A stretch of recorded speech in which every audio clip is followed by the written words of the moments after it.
The Theudrcast is not affiliated and does not represent any 12-step fellowship. I, Bill Ward, the host of the Theudrcast, will be sharing my experience and my journey of recovery. That does include, but is not limited to, the literature contained in the Big Book of Alcoholics Anonymous and the 12 Steps. Our guests will be sharing their own path to recovery and what has worked for them.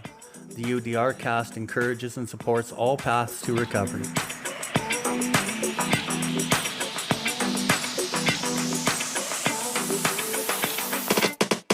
Welcome everybody to the Theudrcast. UDR stands for Uncover, Discover, and Recover. My name is Bill Ward, and I'm coming to you from the recovery capital of Canada, Calgary, Alberta. Here we are going to discuss everything recovery, different perspectives, different experiences, both with the people I know and with others from around the world. If you resonate with anything you've heard on this episode today, we ask that you share it with anyone who you think may benefit from it. If you have any questions or comments, please find us at BILLWARDLIFE and send us a message in the info section. We'll get back to you as soon as we can. If you are interested in more recovery content, you can find the buttons for the YouTube channel and other social media outlets on the homepage, and you will be redirected to those platforms. We can recover, one person, one family, one community at a time.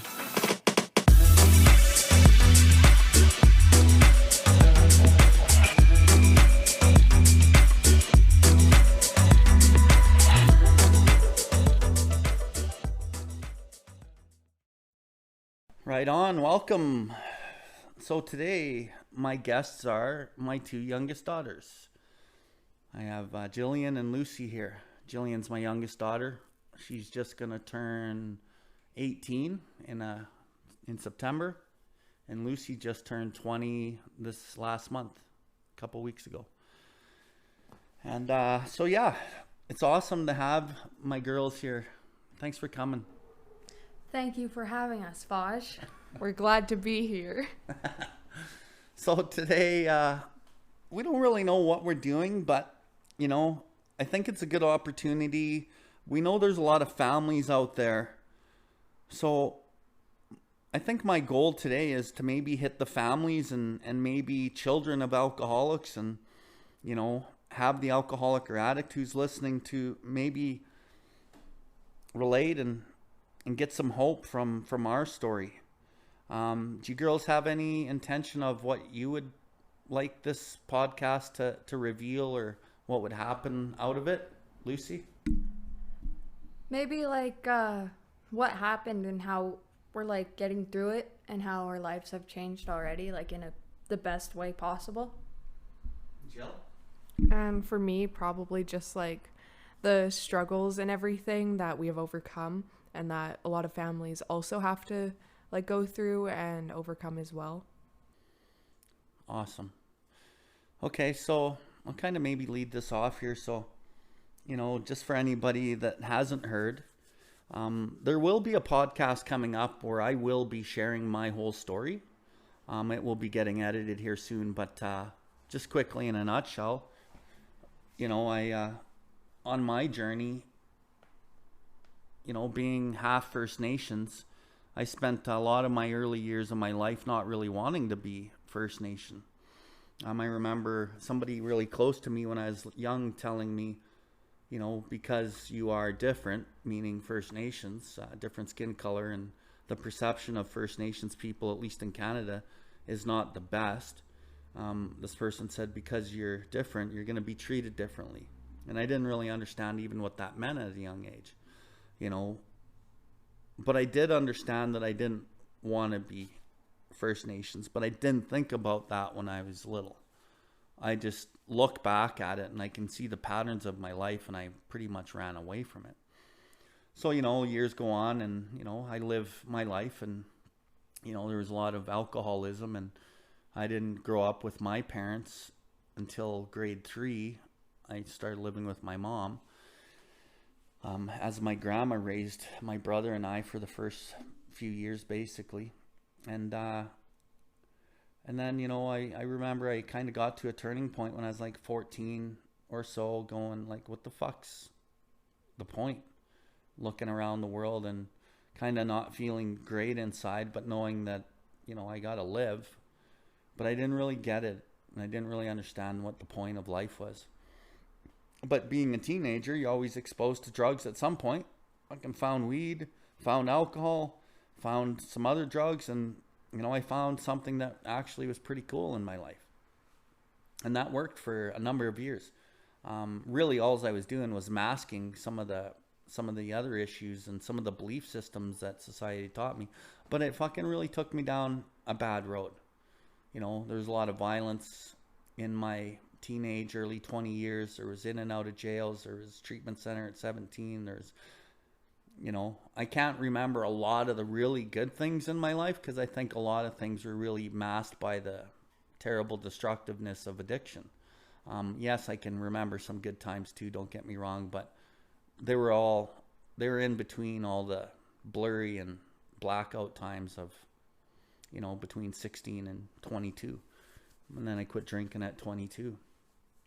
Unbeknownst to me, I didn't really know I had spiritual sickness. And I think that's really what this podcast, I really want to bring that forth on this podcast. The drugs and the alcohol are a symptom of deeper rooted issues, like spiritual issues, right? And the substance of drugs and alcohol, once that kind of was put on the shelf, like it was for me when I was 22, I'd actually prayed and quit drinking. I started working, and I was a workaholic, and I ended up manifesting my illness into workaholism and status and shiny things, but I was totally untreated. And in these early years of building this business, I met my wife, common law wife, Shannon, and who she put up with my anger and all my discontentment for a good many years, right? I was with her for pretty much close to 15 years, and she put up with pretty much untreated alcoholism through that whole time. But in those early years, we had, Shannon had already come with Lila, my oldest daughter. She was 2. And then shortly after, a few years later, Lucy was born. And then, a couple years later after that, Jillian was born. And by this time, my business was doing well. I had started that business. It was doing well. We had a really beautiful house on a road called Paradise Road. And seemingly everything was going pretty good. And in many respects, it was going pretty good. I was living a life that I didn't think I could live. And I had an abundance of money. And we didn't really struggle for much, right? Shannon was a stay-at-home mom, and I just worked. And I worked like a lot, like fucking 15 hours a day, 7 days a week for pretty much the first 5 years, and didn't take any holidays and things like that. But I really do believe that Creator put Shannon in my life for a reason, to help soften me, because she was such a soft person and really, really nice, and I needed to soften up. And then Creator gave me 3 daughters, which really also softened me up. Took a lot of the rigidity off, but so through those early years, girls, where I was working and you guys were little, and Mom would spend the time with you and take you to the bus stop and spend all that time with you, right? There was a lot of person-to-person time she spent with you, and I would see you guys after work. And I don't remember, Lucy, when you were first born, I wouldn't even see you for like a week at a time. And I remember one of the first thoughts I ever had was like, you were in your crib and I saw you one day, and then like 5 days later, I got to see you because I was home for a bit that one day. And I just realized, I'm like, holy shit, she's always going to be here. She actually needs us. She's like a helpless little baby, and she's going to be here always. And it was a weird feeling. It was a cool feeling, but it was a weird feeling, right? Because at the core, I'm selfish and self-centered. And to see that, like, you needing us and being dependent, and you're just there fucking needing what you need, it was quite an experience. So what do you guys remember as little kids growing up? And just for the listeners, I did smoke weed through the next 13, 14 years. I did do a little bit of mushrooms, and I did do a little bit of acid, but I'm going to say weed was pretty much primarily my main drug. That was what give me the ease and comfort for my untreated alcoholism, along with the work and the status and the shiny things. So what do you remember, Lucy and or Jill, about, those early years? And just kind of take us through there. What was it like? Well, I remember going to my grandparents' house every weekend so that you and my mom could have like time to yourself. And then over a couple of years of doing that, I started asking my mom, why don't you and Papa get married? Because my grandpa was my best. He was like the only father figure I was like connected to, because he was just super thoughtful and stuff, and I didn't see my dad a lot. So I was just so confused as to why my grandpa and my mom didn't get married, because I was like, they're perfect. They love me both so much. It's like a perfect little family. But then throughout like the experience, it was if you were home, you were kind of pissed off and just fucking mad all the time or yelling. I heard a lot of the times you and Mom screaming through my and Jill's shared bedroom. And then we'd come into the room and my mom would try to stop crying, and then you would take off somewhere. And but there was one time. How old were you at this point? This was like 7 to up. Okay. One time before I was like 7, it was when I was playing Barbies. I remember this point in time because it really stood out to me. You were just about to go to work, and I wanted to play Barbies with you. And so this is like the first and only time I think me and you had ever played Barbies. And I felt awkward, obviously, because I've never played with a boy, let alone an adult boy. And then, but I really appreciated that you did spend the time to play Barbies with me, because I have never forgotten. And it was quite fun, actually. But I remember whenever you had the chance and you were in a good mood, you would play with me and Jill on the trampoline and stuff, and you'd have a puppet show, you'd have this camel, and you'd always bring it into our room and stuff, and so that was fucking pretty cool. But you were very fucking mad all the time, whether it was about work or the fucking hockey game or my mom or my sister or me or Jill or our messes or the fucking dog. You weren't so happy with the dog a lot of the time. And whenever you weren't there, we'd always sneak her up onto the couches. And then you'd come home with the dog hair all over the couches and you just fucking lose your shit.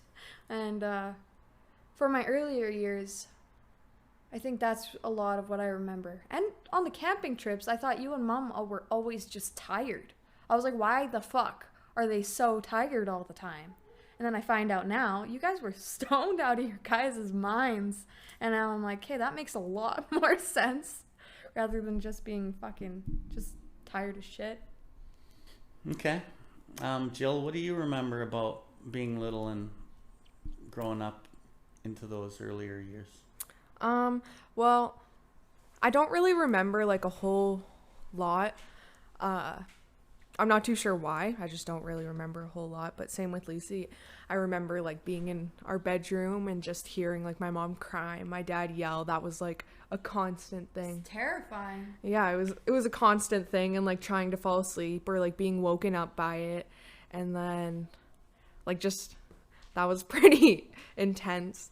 Or trying to go into their room at night and then my dad getting mad at me and telling me to leave because he didn't want me in his room because they were smoking weed. And so I also remember they'd be like downstairs watching TV, or he would be in the living room, and I'd sit at the top of the stairs like when I was supposed to be in bed and just watch him watching TV because I wanted to be watching TV too, but it was supposed to be my bedtime. I also remember I really only saw him when he came home from work, and like the most vivid memory I have, probably because I've seen it like 1,000 times, is him like standing at the sink while we're all at the table washing his hands with like the Sunlight dish soap, and then him sitting down for dinner, and then we eat dinner, and then he goes into the living room and does paperwork. But I also remember him like jumping on the trampoline with us lots and like double bouncing us. He would use our head as like a basketball on the trampoline and bounce us up and down. Or like making us a fort out of like the bobcat stuff. I don't know if him or his workers did that, but that happened like every winter. They would like clear our driveway and put all the snow in a pile, and we'd make forts and stuff. But he was pretty angry a lot of the time, like 75% of the time, but there was still that 25% where he wasn't angry. He was like really nice and caring and would like do a lot of stuff with us. You know, you guys are kind of seeing some of the behaviors of me being a pothead, and you know, you're describing untreated alcoholism to a T. The restless, irritable, discontented.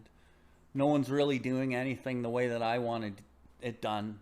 And then I always have an opinion.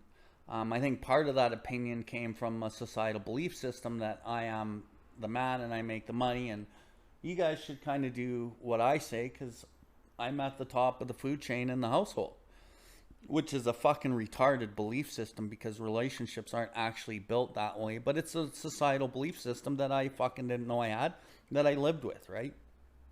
Like I'm the breadwinner, so kind of, you know, roll the way I want it.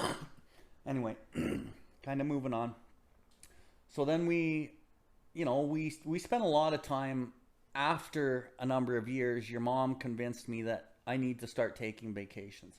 And I remember the first time she asked me to start taking Sundays off, I was pretty pissed because she was interfering with me and my life and what I'm doing and my clients and my building of this company. And don't you see what I'm doing for you? And like the selfish self-centeredness was all over it. And then it was the same when she asked me to take holidays at about 7 years in. And I remember the first time we took holidays, we went to Park Lake, and it was a 10-day holiday, and I couldn't stop working from holidays for like the first 4 days. But then on like the 5th and the 6th day, I started to mellow out. And then the 7th, 8th, 9th, 10th day, I actually relaxed, and I had another little spiritual awakening. I was like, holy shit, this is fun to just relax and hang out with my kids and fish and swim. We were at that beach and shit, and that was kind of big because the next number of years we started taking vacations and we started doing some shit, right? We had our boat, we got our boat, and we went and did a lot of fun stuff. Mind you, all the while we would pull over on our trips and me and mom would always go and smoke some dope. Or check the tires, as you would say to us. Yeah, let's check the tires, Shannon, and you know, that means let's smoke some dope. And we would always smoke dope. Like it was, I wouldn't even go camping without it. I wouldn't even do anything without weed. Like it actually controlled my whole life, even though I wasn't using hard drugs or alcohol anymore. When I look back, you know, people say weed's not addictive. It's totally addictive. Not only is it totally addictive, it actually, when I look at it, was the gateway drug to all the other shit that I did. So, you know, weed's not as innocent as people think it is. It still mind and mood alters me, and that's what I'm looking for. I like that effect, right? I don't want to be in reality. I need something. So then we kind of keep moving on in our lives, and I remember when I made an amend to you, Jillian, and I'm 6 years sober now, 6 and a bit years sober, and you had said to me, when are you going to make your amend to me? Aren't you supposed to make amends in your program? And I'm like, yeah. And she's like, you haven't even made an amend to me yet. And then I'm like, yeah, you're right. And I had made a living on amend, but I never made a direct amend to you. And then last year, I set it up with you, and we went for that drive, and I remember saying to you, okay, I'm like fucking really sorry that I wasn't really there for you in my first year recovery. Because after I lost the house and lost the business and lost all our money, and you guys were kind of like bouncing around homeless essentially. You guys had to go live with Nanny. You and your mom and your sister had to live with Nanny, our old Nanny, in her little 2-bedroom house. And so I didn't spend much time with you guys in that first year, as I was focusing on trying to stay away from smoke and crack, and I was trying to fucking get well so that I could actually be healthy. And so I'm making the amend with you 5 years later, and I'm like, I'm sorry that I wasn't there for that first year, and I'm sorry that I was not all there for the second year. And And I thought that the third year was pretty good, and the fourth year and the fifth year, and I've been trying to do the living amend. And you had said to me, what about the 3 years before you left the family home? And you had said, like, you weren't even really fucking around, right? Can you describe to our listeners, like, and when you guys talk about me, I'm right here, so just say you, because I'm right here. Like, can you describe what it was like in those years? Like, you didn't know I was addicted to crack. You didn't know what I was doing. You would just see that I wasn't really involved or whatever. Can you describe that to me? And maybe I haven't even heard all this before, but what was that like? And remember that, Amanda? And you said that? Mm-hmm. Can you describe that? Yeah, well, kind of like before. This is like before around like the Okotoks, when we moved to Okotoks, and then the 2 years before, right? Like the couple years. Working at Atco. Yeah, well, it was a little weird because that's when he really started to like be more absent. Like, he was always kind of absent, but like it was like more. He was gone. Yeah, you were gone more. So we started, me and my mom and my sisters, well, not really my oldest sister, but me and Lucy, we started to do a lot more stuff with other people. So my mom had this friend and who lived on an acreage like right by our house, and she was also really sick, but she was really nice, and she had kids around the same age as us, and we would all go on camping trips, and my uncle, so your brother, would come with us too. And then we started realizing that we were spending more time with our uncle than with our dad, like with you. And so we started to call our we started calling our dad Uncle Dad, because something like that. And because we saw Uncle Dan way more than we saw you, and he was like completely different from you. He was like the opposite. He was nice. He was nice, he was caring, he was thoughtful, he wanted to do stuff with us, and he like truly meant it. Like, nothing seemed forced. He wanted to be there with us in that moment, like no questions asked, where with you it didn't feel that the same. It was like everything kind of felt forced, and you'd rather be doing something else than be doing that stuff with us. But that was in like the last like 3 years before he got clean. But the first couple years before that, it was like really weird. I don't really remember a lot, but I just remember you like being gone for like 3 weeks at a time, and then coming back for a couple days, and we try and make the best of like the 4 days or the week that we had. But it was still like you were still focused on work and wanted to do work, or you were sleeping in, or you just didn't really want to be doing a whole lot, and which was not quite like you. And I didn't understand why you weren't working, why you didn't own your own company at that time. That didn't make sense. Like, it's like you moved from owning your own company to not. And then I remember you getting clothes at the thrift store. Like, you got like a few shirts at the thrift store, and I was like, what? I was like, this is so unlike you. I was like, you're not that type of person. Like, or especially my mom. My mom like preferably likes brand new things. She doesn't mind used things, but like we always had everything brand new. Hardly anything like ever hand me down. And so I thought that was really like abnormal, because I wasn't used to you being like that. So that was like a big change, because then I started to notice you started dressing differently because you had a different job. But I didn't understand that. I didn't know that you had a different job. I thought you still worked at your business. But then I just started spending less and less time with you and more time with other people who normally it just wasn't like that. My mom didn't really have too many friends growing up, like of her own.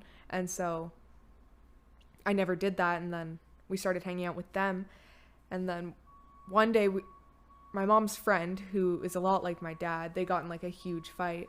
And it was like two people just going like head to head. And it was crazy because I've never seen someone match my dad's anger or level of rage before, nor stand up to him the way that this girl did, which was like a big wake-up call, because I didn't even think that was possible, that someone could do that, because none of us ever did that, like ever. We never, because we didn't want confrontation. We didn't want the fight. We didn't want to be sad and cry, or we didn't want like our day to be ruined. So a lot of the time I found that we would just like try and calm you down, like not say things, but she didn't care. She just went all for it. And that was pretty crazy. And then we didn't see that family again for a long time. And then my relationship with my uncle kind of stopped after that too. Not a whole lot, but a little bit. And I never understood why you and Uncle Dan never really got along either, because I just didn't understand it. I really didn't get that, because I was like, me and Lucy are so close. Like, me, Lucy, and Lila, like, I could never not have, like, the relationship that you have with your brother with my sisters, because we're just not like that. But then I also understand your past. Now that I get older, I start to understand. But even now, I'm like, well, you guys were both sick, so I don't see... I still have struggles seeing a lot of the things, but it was just like, he was just gone a lot of the time, and a lot more than he normally was, a lot more distant and quiet, not as active, not wanting to do a lot more things, being on his own a lot. And me, Lucy, and my mom and my sisters, like, yeah, us being on our own a lot and doing things with us. And then, yeah, that's kind of what. And then that's when me, my sister, and my other sister, and my mom started to talk about you guys breaking up. Was like the last like couple years of the relationship, because we really started to notice that things were changing and it wasn't okay for either of you, because, well, specifically for my mom. And we would just think about like, oh, what it would be like if they broke up. But it never really went farther than that. I never actually thought it was going to happen until it happened, when they got in a huge fight one day, and my dad stood at the top or at the bottom of the stairs, and I was at the top of the stairs, and he was like, your mom's leaving me. Yeah, your mom's leaving me. And then I ran upstairs and started crying in my room. And then he came back up and he said something I don't remember. And yeah, that was pretty much the extent. And I never actually thought it was going to happen, but it happened. So kind of what you're describing is typical of the alcoholic addict. And yes, this time it was me. I started separating myself from you guys. You know, you saw me just start disconnecting, and what was I doing? Well, I was obsessing about drugs and trying to fucking fit using drugs in between the time that I had to be at home and be a family guy, but I couldn't be myself because I was so fucked up and consumed with this drug that I was trying to hide but couldn't stop using.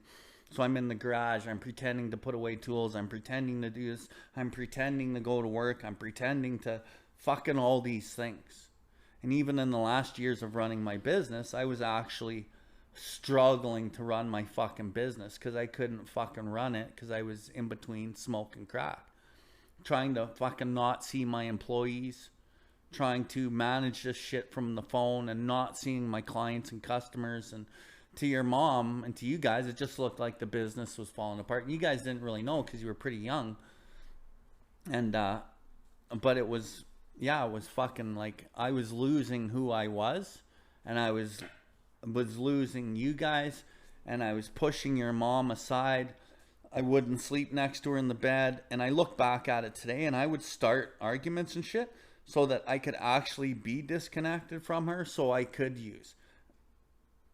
And it wasn't because I hated her or didn't like her. It's because I just wanted to use. And I didn't know what was happening inside of me or fuck all. And yeah, it was a crazy, terrible downward spiral that took, you know, from the time I started smoking crack. It very much seemed like it.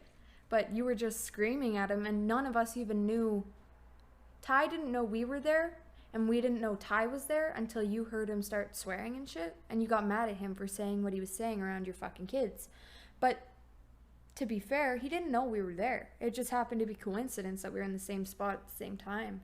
And then that ruined your guys' relationship for a long time. Yeah, and that's just another example of me being the actor trying to run the show, right? I have a trucker mouth and I've done exactly what he did. Yeah. But to me, what he did wasn't right. And then so I had the self-righteous attitude to tell him how it was. And I had no right. But again, I'm living in untreated alcoholism. And untreated alcoholism looks like anything but alcoholism. You know, it looks like anger. It looks like rage. It looks like judgment. It looks like contentment. It looks like, let's buy this. Let's get that. It's like the substance becomes different. And but I'm also using substances behind this, and I am a ticking time bomb. And you know, through those years where I was working for somebody else because I had lost the company, I was using with impunity out there. And I could use and go to work, and I was the boss, so I could always just do whatever I wanted. I was a safety guy, but I was fucking tweaking out. I was the construction manager, and I was not healthy. You know, I wasn't using at work, but I would use all night to the point where I couldn't stay awake during the day, right? It was totally unmanageable. And so, you know, I come into recovery and I finally find a solution. I finally ask my dad if he could take me to a meeting, and he does. And then I get into recovery. And now I'm 6 and a bit years in, and, you know, I think my opinion is I've had like profound psychic change. I am not the guy I was a year ago, 2 years ago, 3 years ago, and I'm definitely not the guy I was when I was raising you guys. You know, can you guys describe like what it's been like for you to go through the 6 years of recovery as my daughters? And maybe some of the changes for the positive or for the negative that you have seen in me or yourself over the last 6 years, Lucy?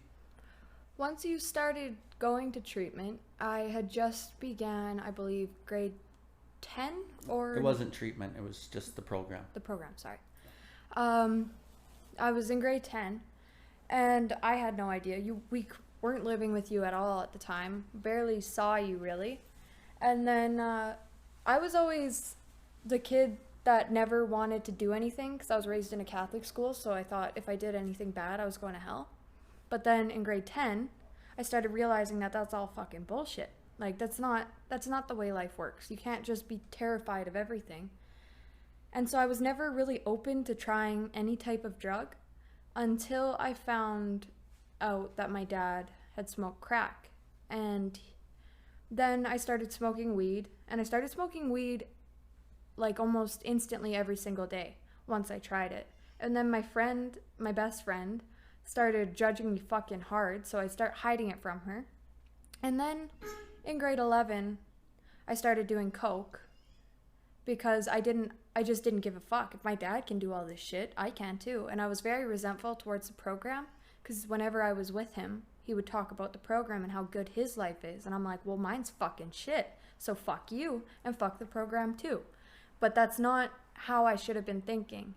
But once I realized that I didn't like thinking all the time, I tried to find like the more dumbing down drugs, I'd say. So like Xanax, Zopalene, more sleeping pills and shit like that, just to not feel anything. And then in the morning, I'd wake up and then smoke myself back to sleep.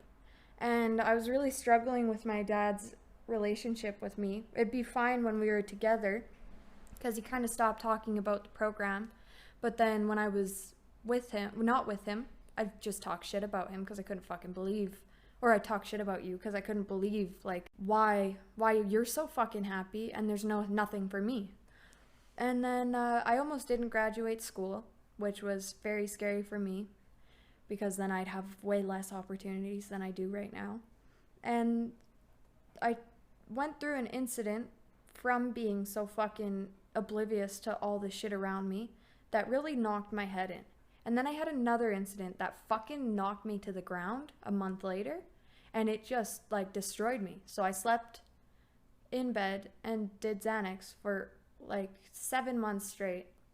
And then I had a spiritual awakening, and I started realizing that my dad's actually happy and he's not fucking gonna put this on me. It's all about me. Like, if I want to make myself happy, I have to do it for myself. And so I asked my dad if I could start doing the steps with his best friend, because his best friend was, if I couldn't do the steps with my dad, I wanted to do it with his best friend, because his best friend was fucking smart. He's a fucking genius, just like my dad with this shit. And so I've started doing that. And okay, hold on. So you're at the point where you asked me to do the steps. You kind of described some of your own struggles with your own drugs and your own feelings and resentments and all that kind of thing, and kind of just following suit, right? Jillian, can you walk us through what it was like in the first 5-6 years of my recovery and get to the point where Lucy's at? Well, the first couple of years, like the first year, I didn't see him at all. I like to think that my mom tried to keep me so busy with sports and school and everything that I didn't even realize that you weren't there. And I didn't realize it. I had my other friend in cheer who, her dad wasn't there. Like, she didn't know her dad at all. And so we'd always make jokes that, like, oh yeah, no, we don't have a dad. Like, happy Father's Day, Mom, because you just weren't around. And it was just like, it was almost normal because I was so used to you not being there for the couple years before that too, before you started your recovery. And so it just like eased into you not being there. And the first year I hardly ever saw you, and I remember when I did see you, you looked completely different, because you were fairly like fit growing up and like while I was younger, and then you started to put on a little bit more weight and you started to look a little different, and that was confusing. I didn't understand why, but I didn't really care. And then the second year, I started to see you a little bit more, but still not a lot, like at all. And that I was in grade 7 at that point. And then I noticed, like, I started doing bad in school, but not terrible, just like not how I was before. Yeah, and then Lucy, and then once I got into like about grade 8, so his third year of recovery, your third year of recovery, I didn't really find that I like fit in with my grade, because I am a year older, because I was put in late. So I still don't find that I like fit in with the people who are in the same grade as me and are around my age. Probably because I started going to parties with Lucy like every single weekend pretty much, and hanging out with all of Lucy's friends and doing like everything that they did, except I wasn't smoking weed. I didn't want to smoke weed. I refused to smoke weed. They always tried to get me to smoke weed, and I didn't want to do it. And because I saw how it affected Lucy, which was, to me, I just didn't want that for myself. Not that I knew I couldn't stop Lucy from doing it, but I knew I didn't want that. And then I remember, or in like grade 8 or 7, Lucy accidentally told me, because she thought that I knew that you had a crack addiction, but I didn't know. I had no idea. I didn't even know why you were gone. And so Lucy's the one who told me that you were addicted to crack, and I had no idea what crack was. I heard the word, but I had no idea what it was. And so then I just slowly found like more information. I don't know how, but I slowly started to figure out what crack actually was and what it does to people, and that when I see people downtown that are like freaking out and people call them crackheads, that's because they're on crack. And I was like, oh. And I was like, so that's the drug that you were doing. But I had no idea. And so then that slowly started to affect me, and I started to put on this persona that I was like a little badass, but still not smoking weed. But I was drinking, and I was more of a drinker than Lucy at that time, and me pretty much more than I'd say most of our friends. Yeah. I was yeah, I was like a miniature alcoholic in grade 8, and I remember there was like 2 months where me and Lucy got like drunk every single weekend, sometimes like twice a week. And I know it's not that bad, but it was so out of the normal for me because I'd never done that stuff before. And then once I stopped drinking, to put it into perspective, she was like chugging back half bottles of 2.6 of vodka, and she was fucking fine. Yeah, like I was drinking, like I could pretty much handle the most liquor. Me and our other friend, we were like, vodka was our choice of drink. Every single time we'd buy a 2.6 of vodka and we split it in half, and we'd both drink half of it pretty much that night, and if not, the next night. And then my friends who were in my grade started thinking that I was like they started to like not like me because I was so advanced in partying and hanging out with all these older people. And like at that time I was like, Lucy's friends, a couple of her friends were driving, and none of my friends in grade 8 were driving, obviously. And so they all thought that I was like super intimidating, and people my age started getting scared of me because my sister was scary. And so I hung out with my sister, and so everyone thought that we were scary, because I realized that like, I was like, well, fuck it. I was like, I don't really care. I'm going to do whatever the fuck I want. It doesn't matter. I'm only like 14. I can do what I want. I still have like a lot of years to like grow up. Yeah, we called our house like the little trap house. Because it was. And then my friends started to like not like me and like disagree with a lot of my choices, and I was like, okay, whatever. And I'm like, you haven't been through anything, and I'm like, your dad doesn't have an addiction. But not knowing anything about them and not knowing anything about their lives, and they don't know anything about my life either, so they don't know why I'm doing all of this, and I don't know why they don't understand. Yeah, I don't know why they don't understand, and I don't care that they don't understand. And then in grade 9, I started to see you a little bit more. And I remember I called you, and I was really sick. Like, I was actually, like, sick. Like, I had, like, bronchitis or something like that. And I lost my voice and everything. And I was at school, and I knew I shouldn't have been at school. And my mom said I had to call you if I wanted to not skip school, if I could go home. Because you would get mad if I didn't go to school. And so my mom would always make me ask you. And then you just told me to pray on it. You're like, pray on it. Pray on it. And I just started bawling my eyes out in the stairwell of school. And I remember Abby like giving me a hug, and she's like, it's okay, Jill, as I'm standing there. And I'm like, my voice, I can't even say here in class because I'm too embarrassed. Because like my voice is gone. Like, it is not there. I'm like, here. And it's like really bad. And you just told me to pray on it. And I was like, oh my God, I'm not fucking religious. I don't believe in AA. Like, none of that is true. Like, can I just go home? I don't need to pray on being sick. And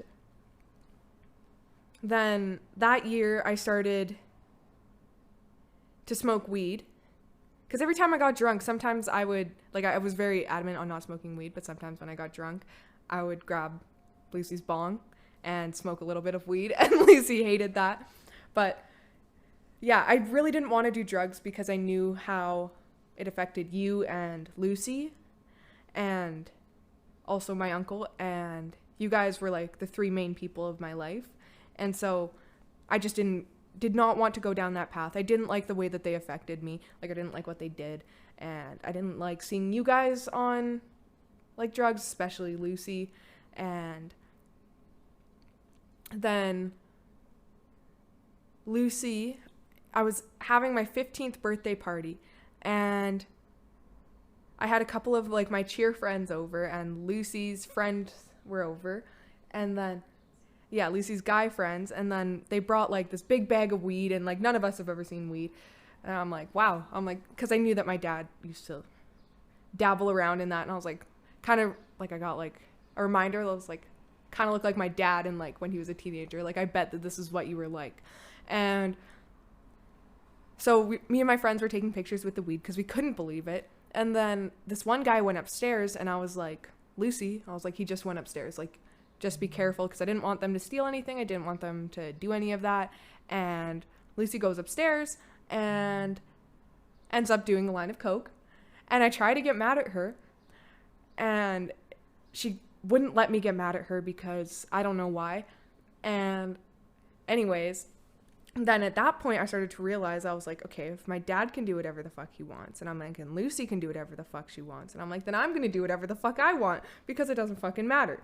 Because, like, we're all gonna die eventually, like, some sooner than others, and I'm like, it's like everything's like a simulation.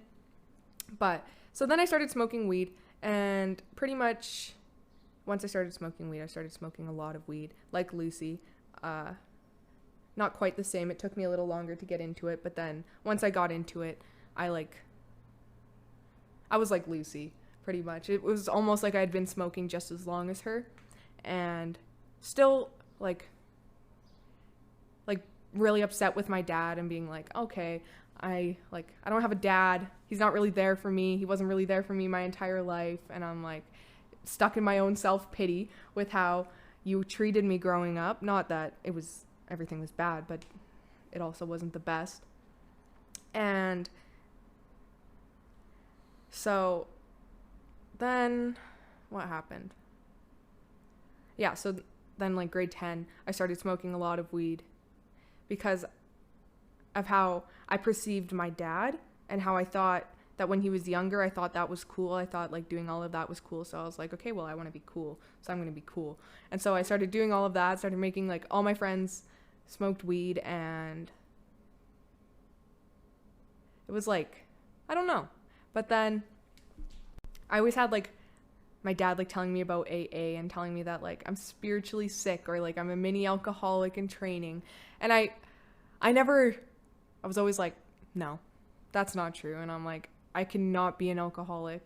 And then at a point, I think me and Lucy had a conversation, and I was like, we should just prove him right. And I was like, we should just do everything that he doesn't want us to do and do it, which we didn't really, but like, I think it was like a fuck you. Yeah, it was like a fuck you, like we're going to do it. And in grade 10, I started to see him a little bit more, but it was still like a lot of resentment on my behalf throughout his entire recovery, because I didn't understand for the first 3 years of his recovery why he couldn't explain to us where he was, because I was just left in the dark without a dad, not knowing like anything. I didn't know where you were, and it's still now. I wish I would have gotten an explanation, but I don't know how that would have affected me, because you can't really explain everything to a child. And so I don't know how that, if I did find out at that young age why you were leaving, I feel like that could have affected me more, but I'm not sure. And so just from watching the patterns of, anyways, Lucy turned into like my mini dad. Lucy was like mini Bill. And in what way? In like anger. She was so angry. Like I'd never, other than that, like my mom's friend who had gotten angry, I'd never seen someone get so angry at anything ever and just be so mad, like my dad, exactly like my dad, like just lose their shit and in like the drop of a hat, with no explanation, no calming them down. Nothing you can say is going to change their mind, because they're stuck in like their own way, and they are going to react how they want to react.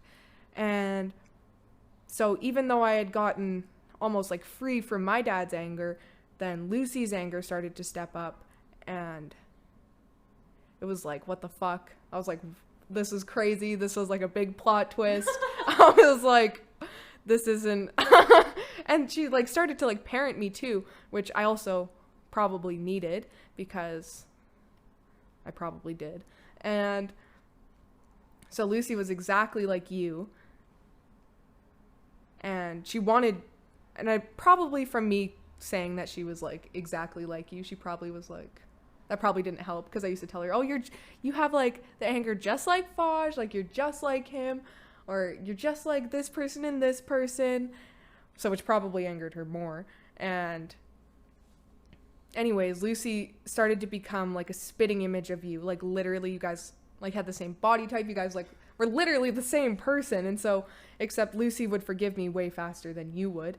And I spent more time with Lucy, so I knew why she was angry. I didn't understand. Like, I mean, I never got that angry, and I still don't get that angry. But then I started doing acid. And that, because I didn't want to do mushrooms. And that was crazy. I loved acid. That was like the best thing my entire life. And I knew that that was also my dad's like favorite drug of choice. And I was like, just like my dad. I'm like, I'm just like you. And so then I started doing that and like smoking weed on it. I think, yeah. And like having, like I drink in the morning we did it while camping pretty much. And I did it, yes, did it twice while camping. So we were drinking during the day. And so we had to wait till we sobered up from being drunk to be able to do acid. And so we did acid, but then we'd smoke weed. And I don't think it really works like that. I think you can do anything. yeah, I don't really know how that works. But so then that was like really crazy. And I loved that, like that, miss it, but that's fine. I don't. And now, so then after I had this one acid trip that was like really intense and I absolutely hated it and I wish it didn't happen.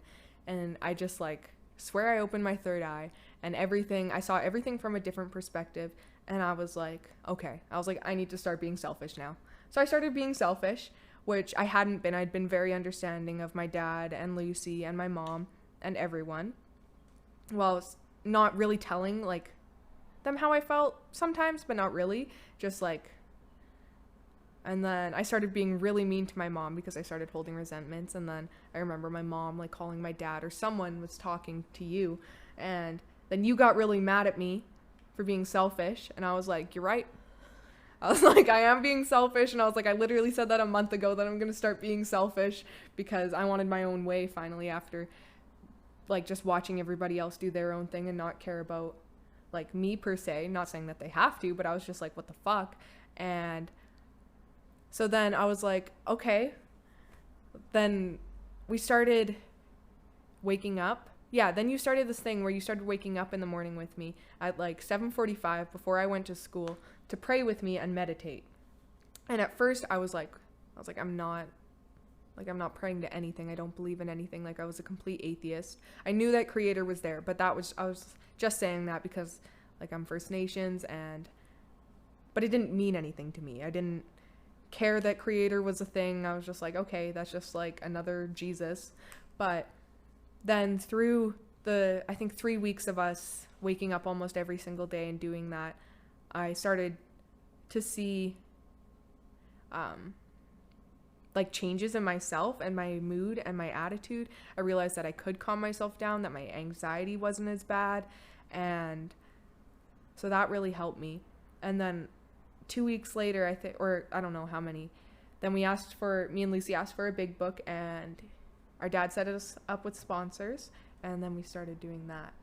But yeah. Okay, so we're kind of at the point where you guys got a big book. You want to do this. I remember we were having lunch over here at Phil's restaurant, and you guys had asked me, can we do the steps? And I was like, what the fuck are we talking about? Like, I was shocked, right? And, you know, what I remember basically was, well, I don't want to be angry. I don't want to be resentful. I don't want to be like this anymore or whatever. And I want to change. And I was like, fucking beautiful. And so we went and got you guys a big book. And, you know, I had said, like, if you guys are going to do this, the only way anyone's going to help you is if you totally don't do any drugs or alcohol. And you guys both said you would do it. And so you have, and now you're both at the point that you're at. So as you've seen me in the program, and we talk a lot about the anger and talk a lot about the restless, irritable, discontented that I was most of my life, what have you seen for changes in me? How am I different? I remember you guys saying sometimes you want like your old dad back, but then you really like your new dad, so it's kind of like confusing. Like, has there been that much of a dramatic change in me based on the work that I've done? Yes, actually, there has been. For what you were saying about wanting your old dad and your new dad, I want my old dad back because we did have, as much as there were shitty memories, there's so many fucking good ones, especially of us camping or you helping us when we had nightmares and shit. And so it's like, it's bittersweet. But then our new dad, you right now, you're fucking understanding, you help us through shit, you're calm when we're upset, which never used to happen, and you're actually able to see the right way of how we should handle things. And we're able to get along so much better now and just be ourselves, or we can talk about really anything with each other. Obviously there's some limitations, but fucking anything's on the table, even though like You may not like to hear it. You'll still fucking listen. You listen is the thing. You're not angry anymore. You can get angry, but it's not even close to the fucking side that you used to get. You are a new man, Bosch, and I'm really proud of you, like I've said before, and I'm really impressed. And that's what I couldn't believe, that if you could change this little puny piece right here, me, I can fucking change. I've only been in my own way for like 5 years. So it was like really, it was inspiring almost. You're like my role model to see that big of a 180, because you're not the same. And you're able to help people rather than put them down now, which is really impressive. And you're really understanding towards my mom now, which I really respect. Because at first you weren't fucking nice to my mom. And I get my mom can be my mom. she's like that. But now you understand, and you're able to take accountability for what you've done. And that helps her. That really does. Because at first there was nothing, really. It was like, yeah, I smoke crack, I'm sorry, and bye. But now you're like actually taking the steps to be able to take accountability and then help her through her path, as she's helped you through the first fucking 17 years of your path. And it's just really impressive to see that. So I remember one day, a little while ago, I took my 6-year birthday, and right after that 6-year birthday, you came up to me and you were just saying, Dad, I want to talk to you for a second. And you said, I was really resentful at you for a long time. And you said, I just want you to know that I forgive you, because, I wouldn't be the person that I am now if we didn't go through the experience of our life that we've been through. And as tough as some of these things have been, it shaped me who I am today. And do you remember that? I do. I remember during my spiritual awakening, I realized that if I had a kid, I wouldn't want my kid to judge me and be resentful towards me for the things that I have done to make them traumatized or something like that. I would want them to be understanding. And so I realized it was like a ping in my little fucking head, and I'm like, shit, my dad is my dad. He's gonna fucking make mistakes. He's not a superhero. And so I had to really realize that you're human, which I didn't you were my dad. You weren't human, you were my dad. And so I thought you could do no wrong. And then I realized that it's not my place to hold resentments to you, because you probably think of you at that time way less than I could have ever. And so I just realized that, yeah, everything that I've been through has gotten me to here. I'm way fucking less angry now. I'm not getting mad at all, basically. And I'm trying to keep it rationalized so that I'm getting reasonably mad when I need to set up limits and boundaries. And so I wouldn't know that if you hadn't taught us the things you did, if you haven't put us through the things you did. And I am very grateful for all that stuff. And it scares me for what can happen in the future, because I'm like, fuck, I've already dealt with quite a bit of shit, but at least now I know how to deal with more shit to come. Even though it's bound to happen. There's always going to be shit in your life. And now I just know how to deal with it, thanks to you. And I wouldn't have had that had you not put that all through us. And Jillian, what kind of changes have you seen in me, for the good or for the bad? Old dad, new dad, and and how's what we've been doing affected you? Well, I still go through the stages of like missing how you used to be. And I think I always will, but that's just like a part of life at this point. Because like I miss going on camping trips, and I miss like boating and you fishing and you being so passionate about hockey. But as you get farther into your recovery, I see you more getting into those things now. Like you're like finding the things that you like to do. And even though like now from then you were like really angry and you got mad at like the drop of a hat, but now you don't. You like, there's been some things that like Lucy or I have said that I would have expected you to like absolutely just like lose your shit on us, and you haven't. You've like taken a deep breath and you've like compelled yourself, like composed yourself, and have like you don't react to things the way you used to. You come with a lot more like loving and compassion and like spirituality, and you take those types of approaches rather than yelling and getting mad, because you know that's not going to stick to someone as well as if you come across more like calm.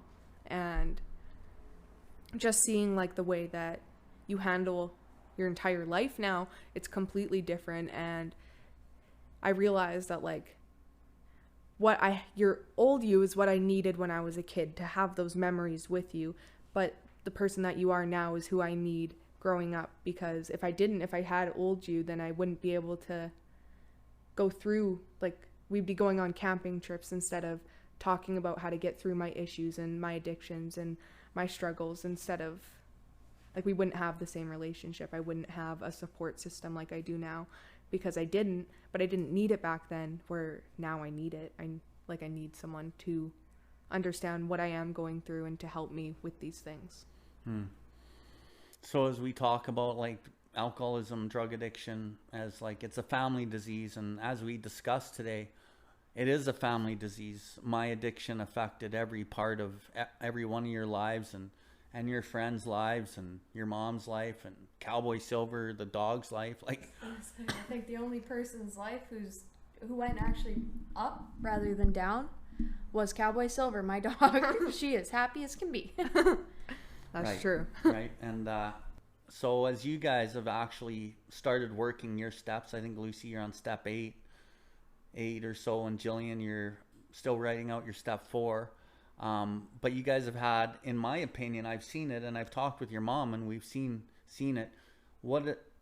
Just to the families listening out there, like, this program isn't just for the alcoholic addict. It's for anybody. It's for the family. It's in the book. It says we are sure our program has its benefits for everybody, and it really does, because it's a design for living, right? And that's kind of what you guys have tapped into.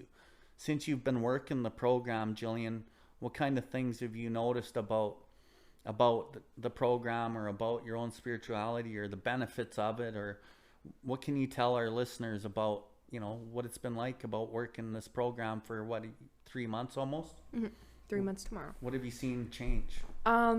Well, I've seen like myself change, and I've noticed that I'm able to understand and not get mad at people as easily. I never really did before, but now I can really see, and I'm able to be a lot more understanding and control that, like, see that everything happens for a reason, and understand that, like, if this happens, then I'm going to take this, and this out of it. And if something worse than that happens, I'm going to be able to handle it, because I already know how to deal with it.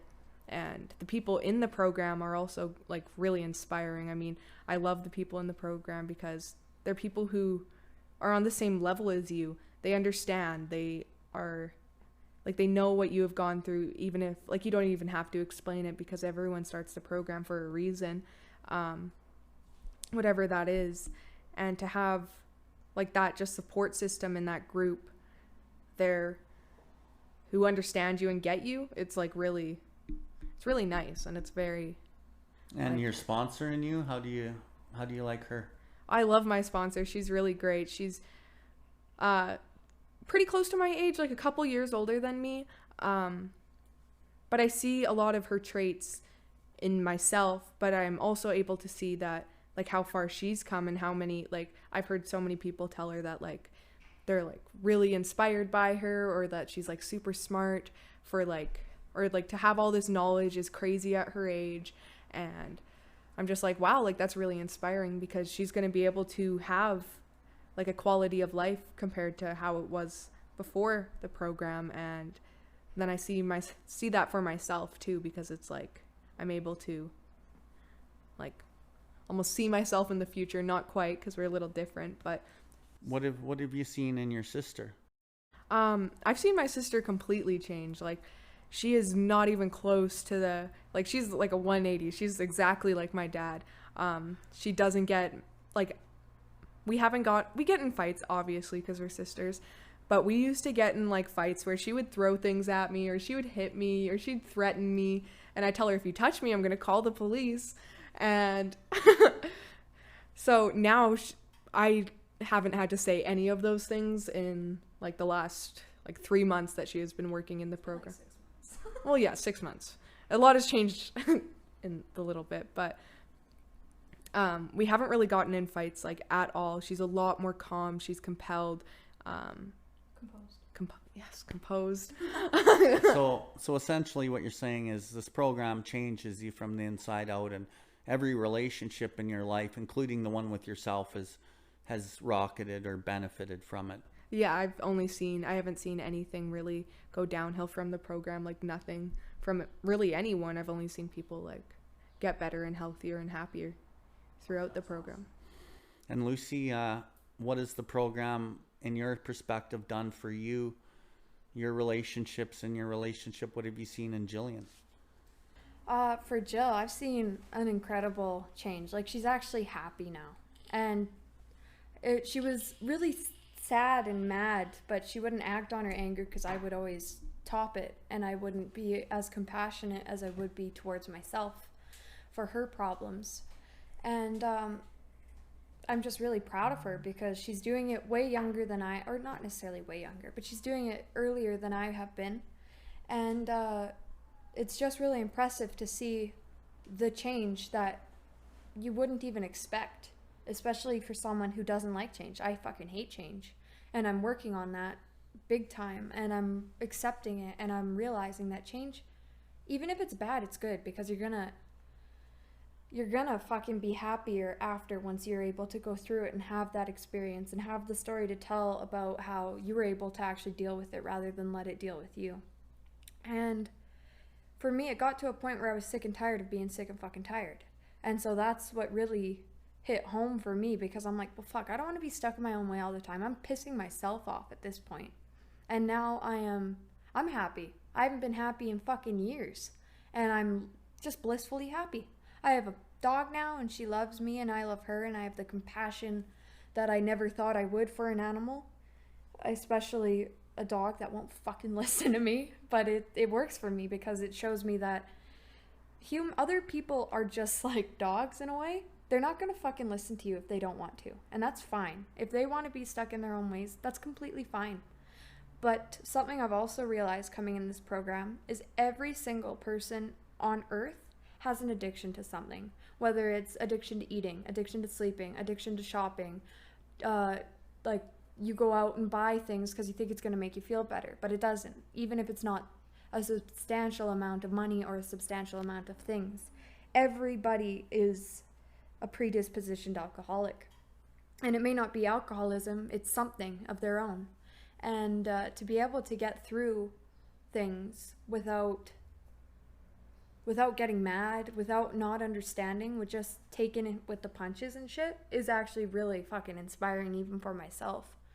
And for a lot of people, I found they won't like it because it says God in the big book. Well, I fucking put it into perspective for my boyfriend that, okay, universe wasn't just made by itself. The universe is the universe. When you look outside, it's the universe. And so universe is creator, it's God, it's whatever the fuck you want it to be. It's not just God. It's whatever you feel, whatever you believe. And so that put a lot of perspective in for him, because he's got lots of anger towards God and shit like that. But it's just really impressive to see that even the people close to me are realizing, like my dad always says, it's attraction, not promotion. And my mom was not at all. She was just like me and my sister. Fucking hated the big book. We did not want any part of it in our lives. Once me and my little sister started it, she started doing it because she saw how much happy we were. She saw how we were actually able to deal with things. Me and my mom got in way less fights as I started the big book. Me and my boyfriend, he started realizing that, yeah, this is actually fucking smart. And none of these people in, like, they wouldn't be defined as an alcoholic, but they have different traits of alcoholism, whether it's my mom being stuck in self-pity for whatever it is, or my boyfriend being a fucking idiot sometimes. And so they both started the big book, and they're realizing the actual benefits from it rather than just following this little Bible is what other people say. It's not a Bible. As Jesse says, it's a textbook for living. And just like a mechanic's little manual, it's exactly what it is. It's a manual for life. And so as long as you follow it, the fucking better your life will be, because you know how to deal with shit, and you know how to not hold on to it and be stuck in self-pity. And you realize that memories can just be memories. They're not, you don't have to mourn over them, because you're always going to have good times, whether it's fucking tomorrow or next year. It's going to happen, and you're going to love that you had those memories. And that's something I struggle with, is looking back and realizing, like, fuck, I had such a good time then. Like, fuck, I was having so much fun. I'm going to have fun for the rest of my life, especially if I'm happy and not angry and not trying to dumb down myself. Live up to my full potential. And that's kind of what this big book has taught me. Just, like, to believe in myself and know that, yeah, I'm actually way stronger than I think I am. Like, a lot stronger than I think I am. And that's what I've learned over the past couple months, because I didn't realize how strong I am, because I've really dumbed myself down. And I love that you brought up the word God, and God doesn't have to mean like we always used to think it means. It can mean whatever we want it to mean. Yeah, whether it's your dead grandma or your fucking dead puppy dog. No, for real. Yeah, no. And for me, it started with my dead grandma, right? Grandma Gigi. And that's what was the basis of it. And like, really, you know, as we gain confidence within ourselves, we're actually gaining a deeper relationship with that God. And I know in the big book, and maybe you guys don't know, but there's a line in it that says, these men believe in themselves, and they believe more in the power that pulls these chronic alcoholics back from the gates of death. So as we start believing more in this power that we didn't care to believe in, but we finally say, okay, I'm going to try. We believe more in that power than we do in ourselves. And what I found through my own journey is my self-confidence, like real, true self-confidence, like from within, is actually dependent on how strong my relationship is with that creator. If that relationship with God deteriorates, then I start deteriorating in my quality of life. And then I start going back to like anger and all these self-destructive behaviors. And for me, if I keep going back to those behaviors, I will pick up a drink or a drug again. So, but that's not the fear of why I do what I do. I think the motivator today is I love the way that I feel, and I love what the connection with my God gives me. And I love how it manifests into my relationship, like our relationship. And, you know, we call this the God dope, right? I call it the God dope. It's like, it's the best dope there ever is. So,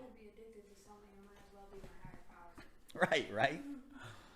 So, you know, like, I think we're going to wrap it up, but that was really, really awesome. I really appreciate you guys coming and being honest. And, you know, I learned some things that I didn't know before about some of the harms that I had caused, and, you know, trying to live a different way of life, and being a good dad today, and being that strength that you need when you need it, and not being judgmental. And hearing that from you guys is, you know, it really means a lot to me. And I've also found that I'm able to be pretty vulnerable and awesome with you guys. So, you know, it's just like our relationship, I can only see it getting stronger and better. And, you know, for the families out there, it is a family disease, and we have a family solution. And for us, so far it's contained out of the directions in that big book. And, you know, so yeah, I'm just really thankful that you guys came today, and I love you guys so much. And I just look forward to growing and learning more with you guys. And that's about it. You guys have any closing words for anyone? Yes, I actually have one more thing to say. I was just thinking about it. This is kind of like off topic, but it's not really. So, I see my friends who struggle, and sometimes I'm like, fuck, I wish you had a parent that was in AA. Like, I know, just because I know how much having a parent in AA or like in this program has changed my life, and I just wish it could happen for someone else.